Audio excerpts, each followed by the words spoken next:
அந்த மனிதன் நாளுக்கு நாள் புதிதாக்கப்படுகின்ற நேரம் இது.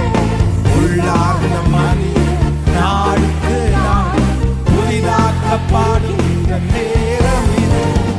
சோர்ந்து போகாதே, நீ சோர்ந்து போகாதே. பாடுவோம்.